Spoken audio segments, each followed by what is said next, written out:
Hello everyone, Edwina Oliver here. Thank you for joining my channel. If you're new to my channel, thank you for joining me. And I hope that you can get some value from today. Today I'm going to do my flip chart presentation. Sometimes I leave stuff out, so I'm just going to try to do a more thorough one. So thank you for joining me. I'm just going to jump right in and get right to it. You know, building a foundation, financial foundation, is not a dream. It is a priority, and you have to make it your priority. Today is filled with the unknown.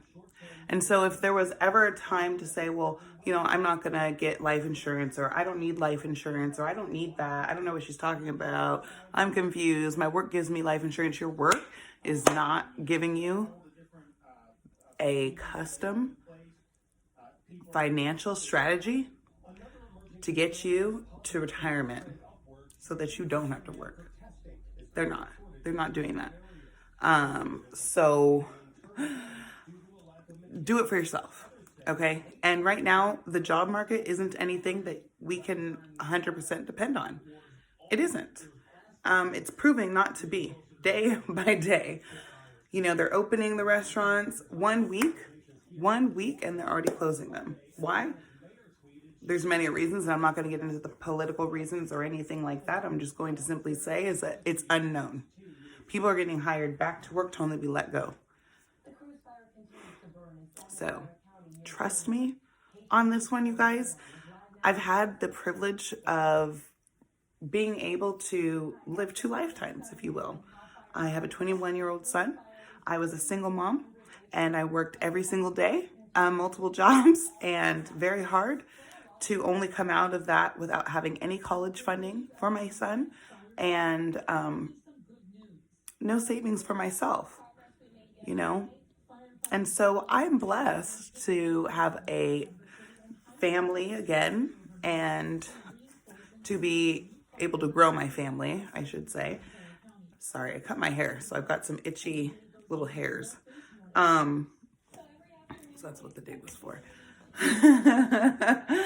And this time I'm going into it with a different approach. I'm actually doing a lot of everything on purpose.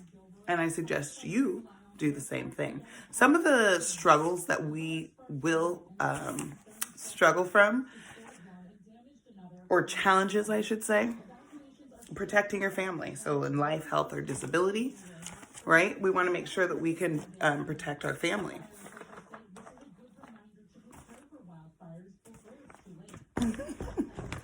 My notes somewhere good. Reducing your liabilities and getting out of debt sooner. So some of the things that might living beneath your means. So if that means like for a few years you buy a small house, or you purchase a mobile home, or you purchase a RV, something where you can live beneath your means and save more money. And when you're saving your money, you want to put it somewhere where it grows, right? So another challenge is the constant changes in your job, career, or business that is happening right now as we speak. This is a huge challenge. And living longer without adequate income. You don't want to be a burden on anybody, and you don't want to be without, right? So providing a financial education foundation and understanding of money basics is some of the solutions that I can offer you. Also, some of the solutions to the challenges that a lot of us face are assessing your current financial situation, helping you develop and implement a strategy to work toward your financial goals, and of course, implementing a strategy with a regular review. So I'm not going to leave you alone. I'm always going to be there to help you as things change in your life. I might pop in and say, hey, we might want to, you know, like having another baby. We might want to change a little bit on your policy, or you get married because you weren't married before. Hey, we're going to want to change some things on your policy. So things like that, so that you're ready, your family's protected, your lifestyle does not change. This goes beyond final expenses. All right, this goes beyond final expenses. This goes into retirement. This goes into growing and building wealth. This goes into legacy. planning. People don't just come, people would say to kids that have inheritance and stuff, oh, they have a silver spoon in their mouth, oh, blah, blah, blah. No, their parents actually just planned for their future. Simple. That's it. They planned ahead. And when I say planned ahead, it's not like they had to come from money. They simply could have made the choice to make a financial foundation for them. It's as simple as that. So, people are going out. People are back to camping and spending money, and that costs money. Your site costs money. The food, the activities, that all costs money. The tents and the new camping gear that you acquire when you go camping or to a festival, correct? So a priority, making your financial foundation a priority. That's what I mean by that. It's not a dream. It's not something you push off to do later. No, honey, time flies fast and it doesn't wait for anybody. And before you know it, honey, this is the formula for wealth. Money. So you got to make money. Time.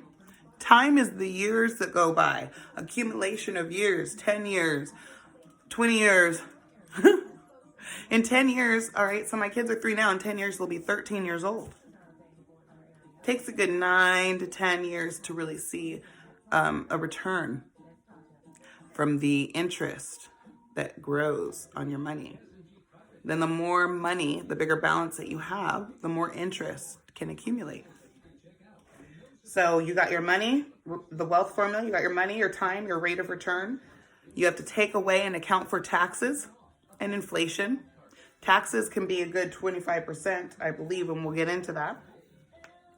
All right, so now's the time. Our economy is unsure, more unsure than ever. It's already been determined that we're not going to have Social Security. If you were born in 1980, 1979, 1978,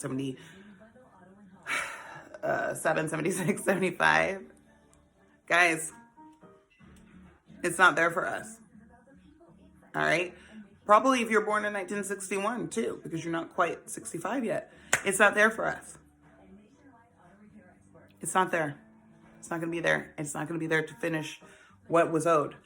But one thing is guaranteed, that is going to still come out of your paycheck. Okay? Truth hurts, and I'm just here to let you know from a financial standpoint what you need to do to prepare yourself for these kinds of kicks in the face, as I like to call them. Because nothing hurts more than working your tail off for 20 good years to have nothing left in savings because your mortgage is high, your rent is high. Rents are higher than mortgages. Let that soak in. Okay? It's time to buy a house if you haven't so far. You got to buy something. You got to buy something. You got to put that money into yourself for your future. You're not doing yourself any favors renting. You're not. All right?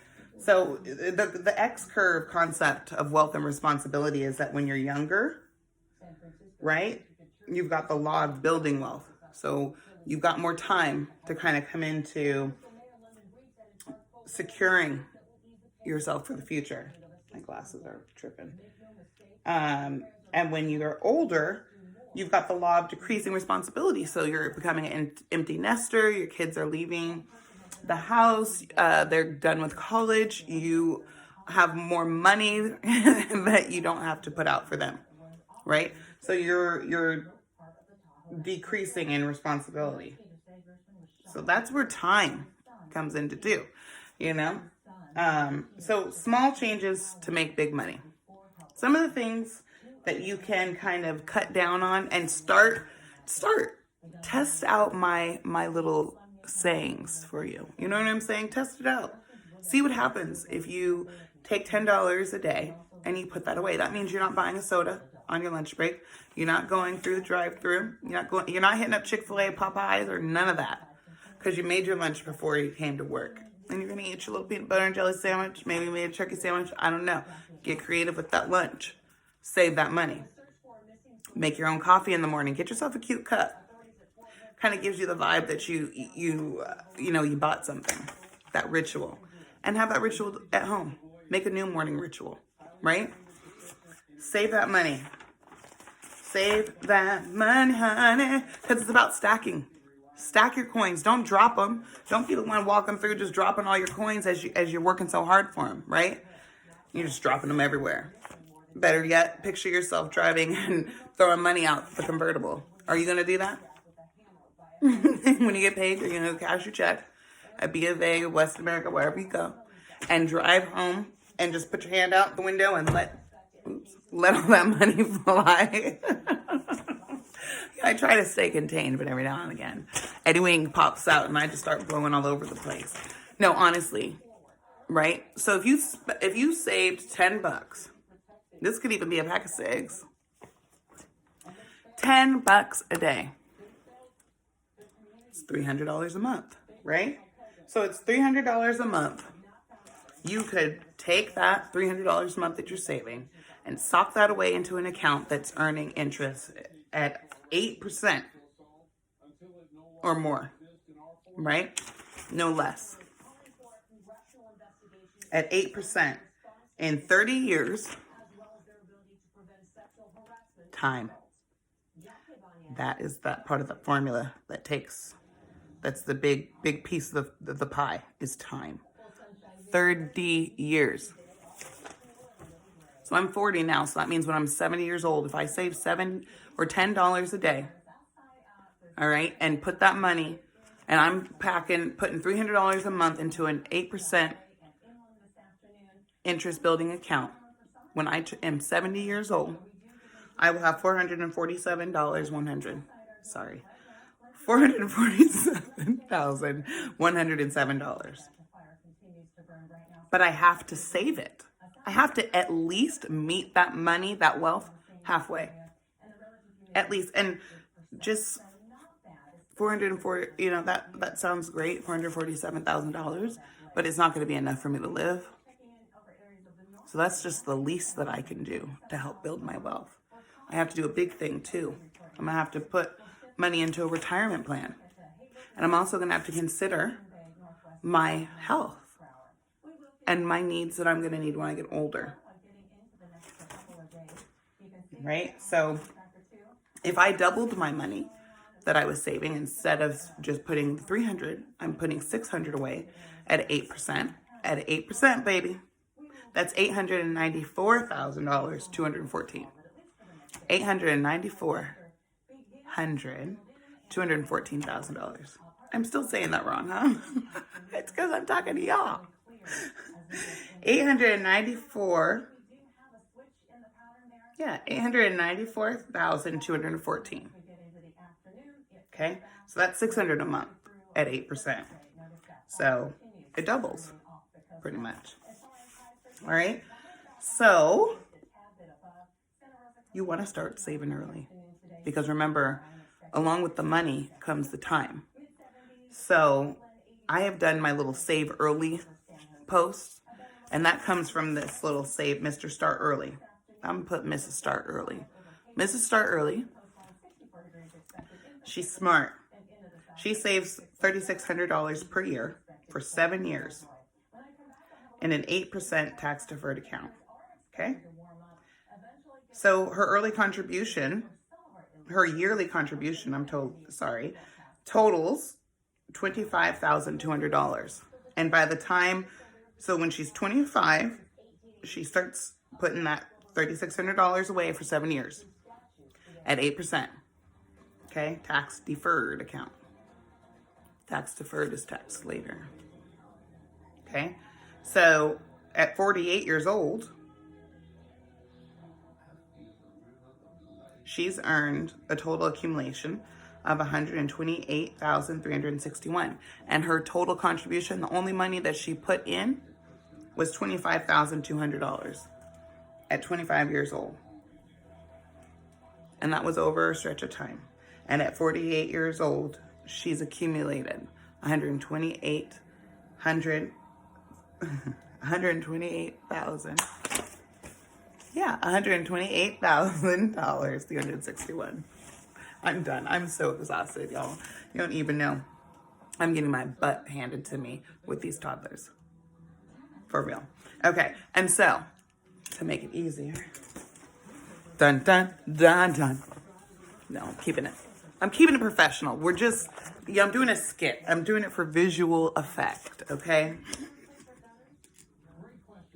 So then we got Miss Wait Longer. You know, I waited a little longer before I started putting any money away because I'm cute and I need to keep all my things going. I need to shop on a regular basis. You know, I like to buy my kids expensive things and we like to go on vacation.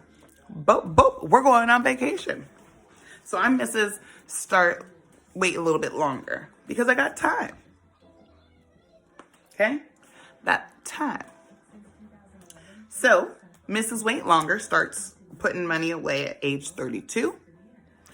Okay, so I waited 7 years later. I'm still going to put the same $3,600 away. All right, for the next 17 years at an 8% tax deferred account. My total contribution, the amount of money that I end up putting in by age 48, you know, I started a little later, is $61,200. To have a total cash accumulation of $131,221. So that's what I built on interest. So I put in $61,200 and on 8% interest built it up to $131,221. Sorry, just got a little hunger pain. I'm fasting a little bit, so procrastination is one of the main causes of failure.